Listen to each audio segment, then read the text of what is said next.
보통 연세가 있으신 분들이 그런 말씀들을 많이 하십니다. 나는 아직도 마음은 28 청춘이야. 그런데 몸이 말을 안 들어. 우리 김무경 권사님 그런 말 하셨던 걸 기억나는데 제가 많이 들었습니다. 최근 들어서. 여러분들이 그런 말씀 많이 공감하실 겁니다.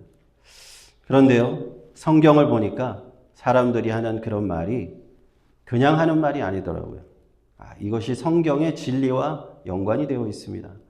고린도후서 5장 1, 2절에 보면 만일 땅에 있는 우리의 장막집이 무너지면 하나님께서 지으신 집, 곧 손으로 지은 것이 아니요 하늘에 있는 영원한 집이 우리에게 있는 줄 아나니 과연 우리가 여기서 탄식하며 하늘로부터 오는 우리 처소로 덧입기를 간절히 사모한다 라고 되어 있습니다.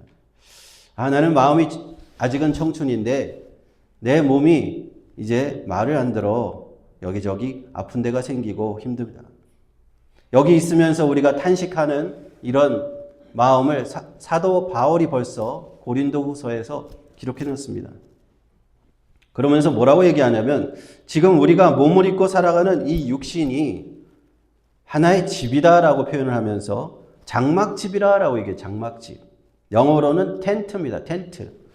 우리가 캠핑을 가서 텐트를 치잖아요. 텐트를 치고 숙박을 거기서 하는데 텐트를 칠 때 그 텐트를 치면서 내가 여기 오랫동안 살아야지 하는 사람은 아무도 없습니다.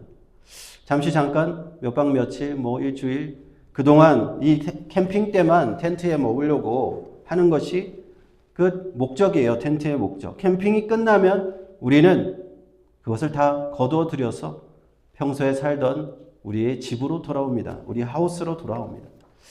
우리가 이 땅에 사는 동안 꼭 이와 같다는 겁니다. 하나님께서부터 온 우리의 영혼이 지금 이 땅에 사는 동안 잠깐 머물러 있는 장막집, 그것이 우리의 몸이다라는 거예요. 우리의 텐트와 같다라는 겁니다.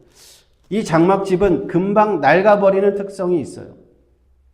아무리 현대의학이 발달했다고 해도 나이가 드시면 여기저기가 고장나기 시작합니다. 아픈 것이 늘어나고 병이 들고 몸이 약해지기 시작합니다. 어떻게 보면 당연한 거예요. 텐트가 오래 갈 수 없는 거예요. 지금 머물고 있는 내 육신은 잠깐 머물다가 가는 장막집이기 때문에 그렇습니다. 사도 바울은 그래서 우리에게 얘기하는 겁니다. 하나님이 우리에게 주시는 집이 있는데 이 장막집을 떠나서 튼튼한 하우스로 가게 되는데 영어로는 we have a building from God이라고 돼요. 우리가 하나님이 주시는 빌딩이 있다는 거예요. 하우스, 사람의 손으로 만드는 하우스가 아닌 하나님이 주시는 빌딩이 있다.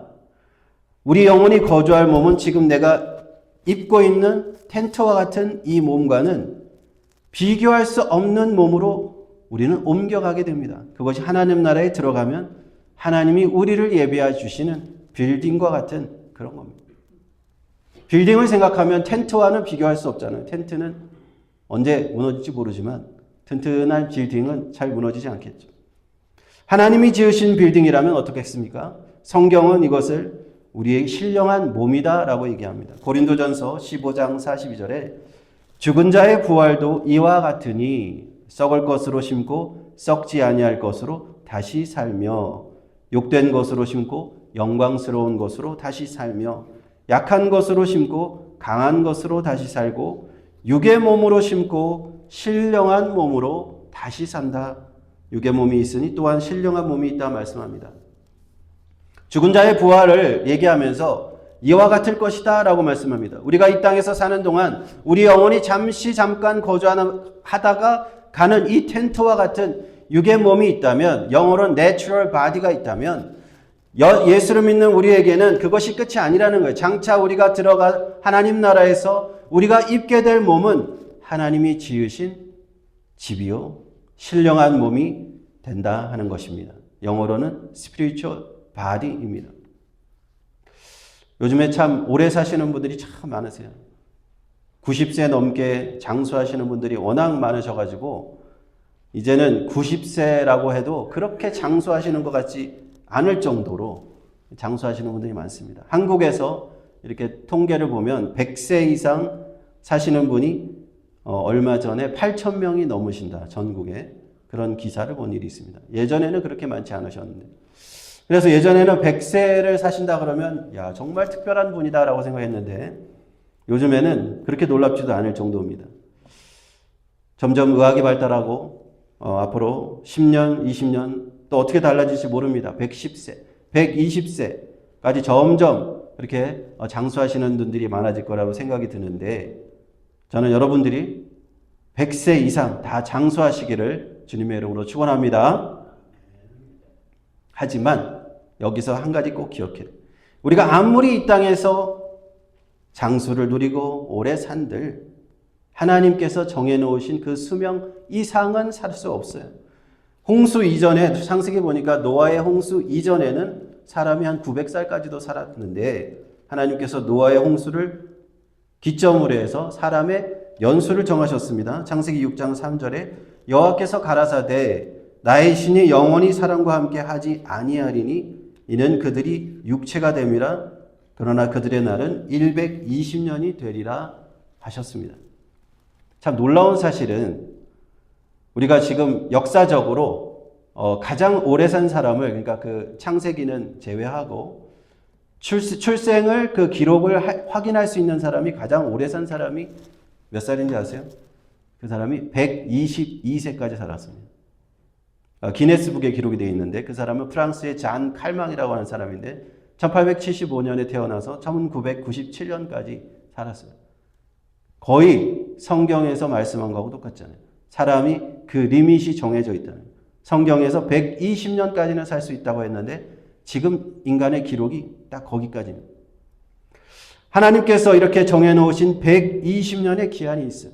그러나 우리가 그 기한에 장수의 복을 다 누린다고 할지라도 우리는 언젠가 다 흙으로 돌아가라 하나님이 말씀하셨습니다. 지금 봄에 이제 꽃이 쫙 피고 있습니다. 꽃이 그런데 피었다가 금방 또 다 떨어져요. 떨어지면 그 꽃잎들은 어떻게 되겠습니까?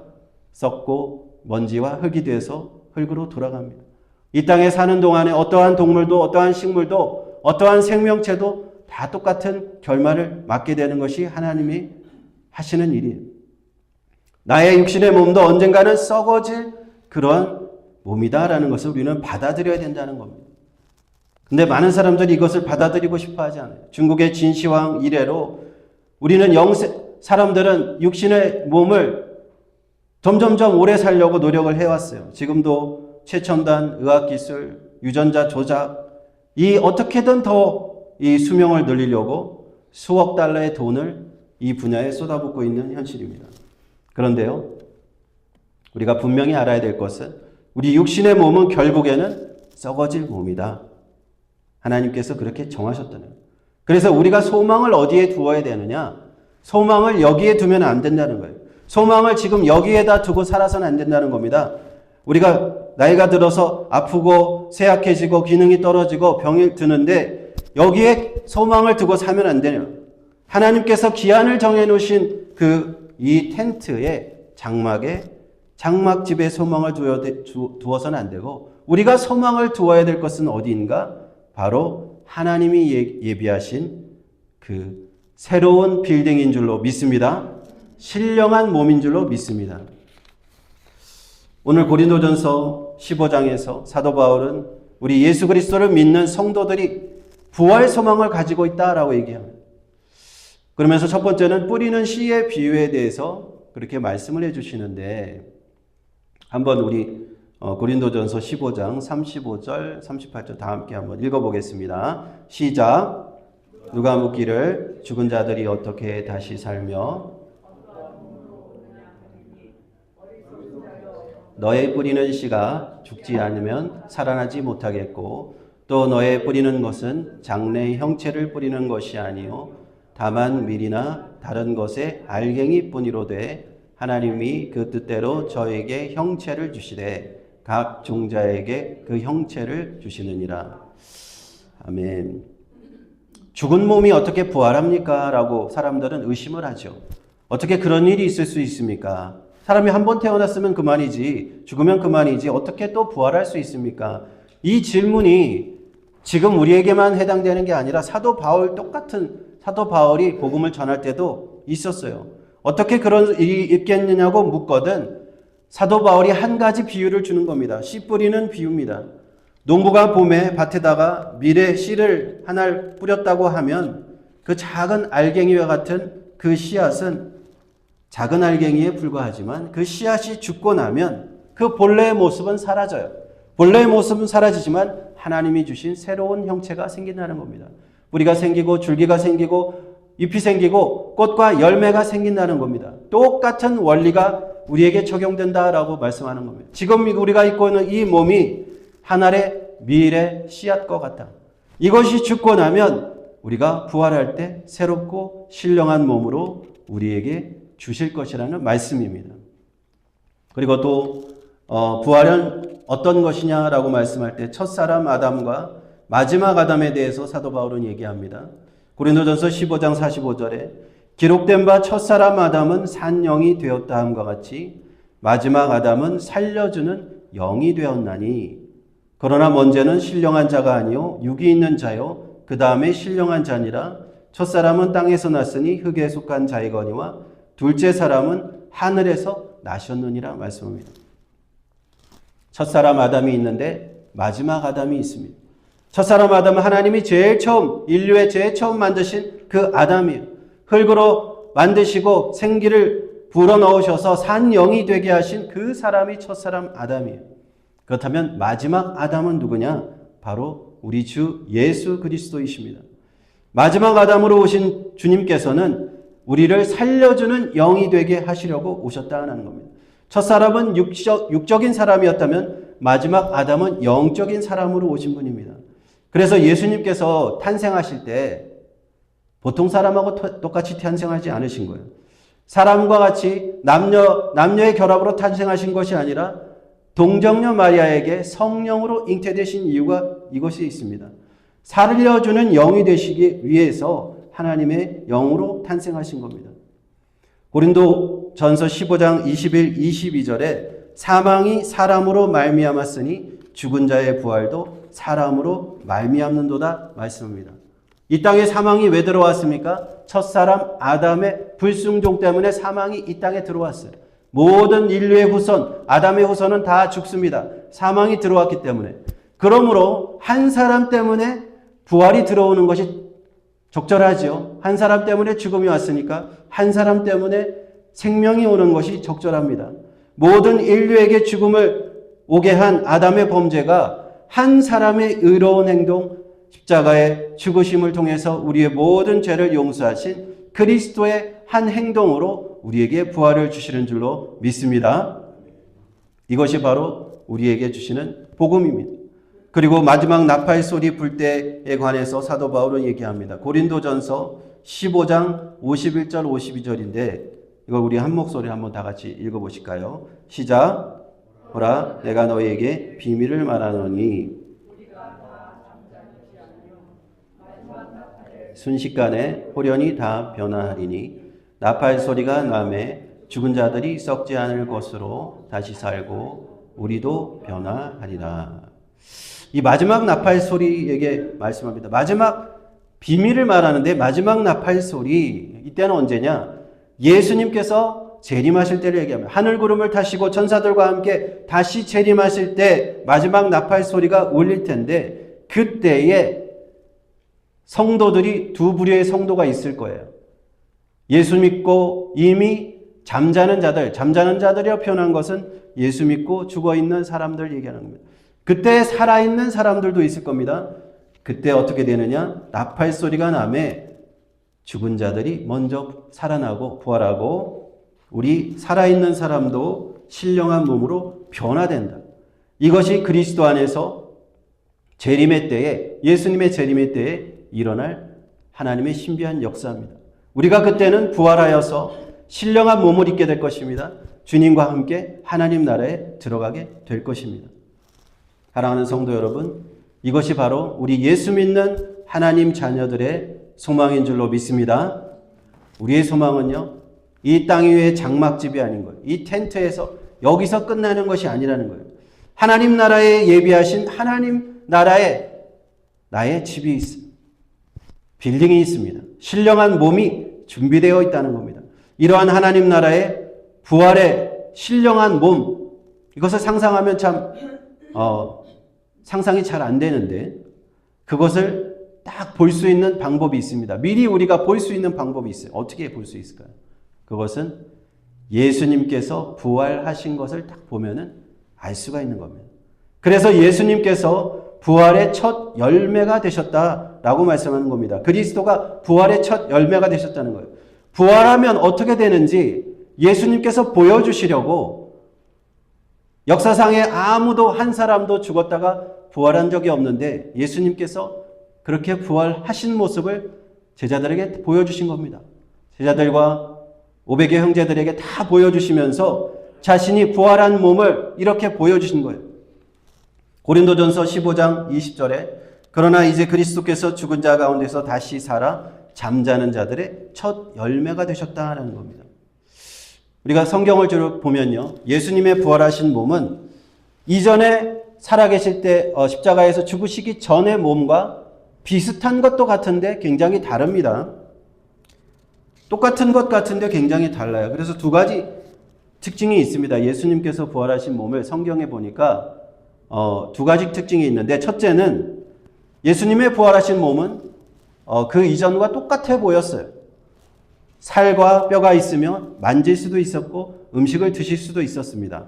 부활하셨는데 그냥 영으로만, 그 유령의 형태만, 고스트의 형태만이 아니라 몸의 형태가 그대로 있으셨다는 겁니다. 누가복음 24장을 보면 두려워하는 제자들에게 주님은 말씀하십니다.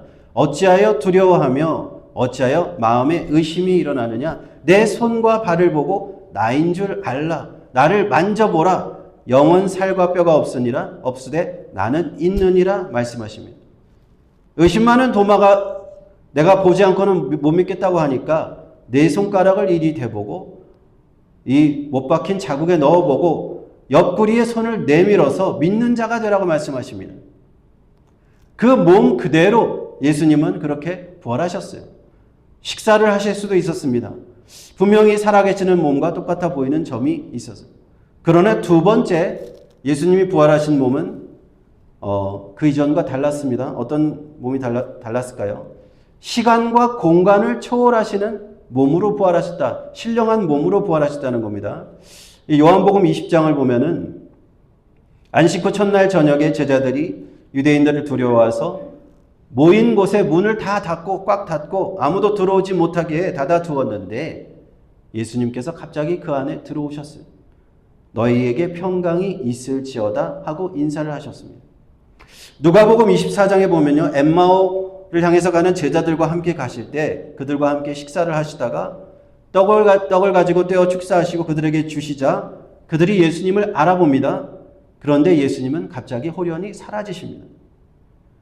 시간과 공간을 초월하시는 예수님을 보는 겁니다. 갑자기 나타나셨다가 갑자기 사라지십니다.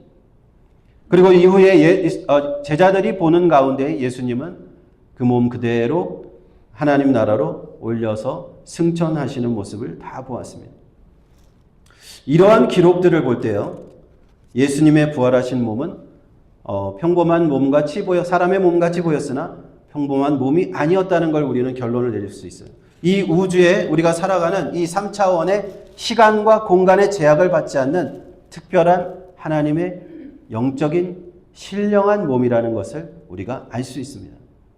사랑하는 형제 여러분, 보십시오. 내가 부활하면 어떻게 될 것입니까? 이 예수님의 부활한 몸을 보면 된다는 거예요. 우리가 예수님이 부활하신 것을 보았을 때 우리 믿는 자들은 이러한 소망을 가지게 된다는 겁니다. 아, 나도 저 부활에 동참할 수 있겠구나. 나도 주님과 같이 저 신령한 몸에 동참할 수 있겠구나. 이 육신의 장막을 벗어나는 그날 하나님이 주시는 그 새로운 집, 신령한 몸으로 나도 들어가게 되는 거예요. 우리가 주님과 함께 할 것이라는 이 소망이 있을 때, 이 부활의 소망이 있을 때 우리는 참 믿음의 소망을 가지는 줄로 믿습니다. 사도 바울은 얘기합니다. 내가 이 땅에서 많은 수고를 하고 복음을 전하기 위해서 많은 고생을 하고 많이 인내하면서 살아가는 이유가 뭔지 아느냐라고 얘기합니다. 사도 바울은 얘기하기를 나도 언젠가는 주님과 같이 부활한 몸을 입고 하나님 나라에 들어갈 것을 나도 기대하기 때문에 이 땅에서 그렇게 살아가고 있다. 그러니까 여러분들도 우리의 믿음은 끝인 그렇게 하나님 나라에 기다리고 있으니 헛되지 않으니 부활신앙을 끝까지 지키라고 이렇게 말씀하고 있는 겁니다. 그러므로 예수 믿는 우리 성도들의 부활 소망이 여기 있습니다. 예수 그리스도께서 죽은 자 가운데서 살아나셔서 부활의 첫 열매가 되셨다는 것, 우리의 본이 되셨다는 겁니다. 그러므로 이 땅에서 잠깐 지내다가 가는 이 장막집에 우리가 큰 미련을 가질 이유는 없습니다. 물론 장수의 축복을 받기를 우리는 다 바라고 축복하고 기도하지만 언젠가는요, 이 텐트를 놓고 떠나야 돼요. 언젠가는 이 육신의 집은 낡아질 것이고 쇠약해질 것이고 결국에는 썩어질 것입니다. 그러나 우리에게는 하나님 나라에 예비해 놓으신 하나님의 집, 신령한 몸이 기다리고 있습니다. 주님과 같이 내가 3차원의 시공간을 초월한 하나님 나라의 영적인 몸을 입게 될 줄로 믿습니다. 할렐루야. 그러므로 이 부활 소망을 가지고 사는 사람은요, 좀 어렵다고 해서 좌절하고 힘들다고 해서 낙심하지 않습니다. 좀 병이 들었다고 해서 마음은 쇠약해지지 않습니다. 고린도후서 4장 16절에 그러므로 우리가 낙심하지 아니하노니 겉사람은 후패하나 우리 속은 날로 새롭다 했습니다. 사도 바울도 보니까 내 육사람, 겉사람은 낡아지고 병들고 한다고 할지라도 내 영은 날마다 새로워지는구나. 내 영은 생생히 오히려 젊어지는구나. 기운이 나는구나. 성령의 충만을 받는구나. 라고 얘기하는 겁니다. 이렇게 부활신앙을 갖고 있는 사람은 내 조건과 상관없이 내 육신의 한계와 상관없이 성령의 충만과 기쁨이 넘치는 줄로 믿습니다. 예수 믿는 성도들의 삶은 이러한 삶이에요. 우리가 복되고 즐거운 삶을 살아가는 이유는 바로 이것 때문입니다. 여기에 조건이 좋아서가 아닙니다. 내 지금 육신의 장막이 튼튼해서가 아니에요. 우리는 부활의 주님을 보면서 이 믿음을 가지고 살아가는 겁니다. 오늘 부활주의를 맞아서 저와 여러분이 예수 믿는 우리 성도님들 이 부활 소망 꼭 붙잡으시기를 축원합니다. 날마다 내 속에서 내 영이 새로워지고 기쁨이 샘솟는 우리의 삶이 될 줄로 믿습니다. 할렐루야.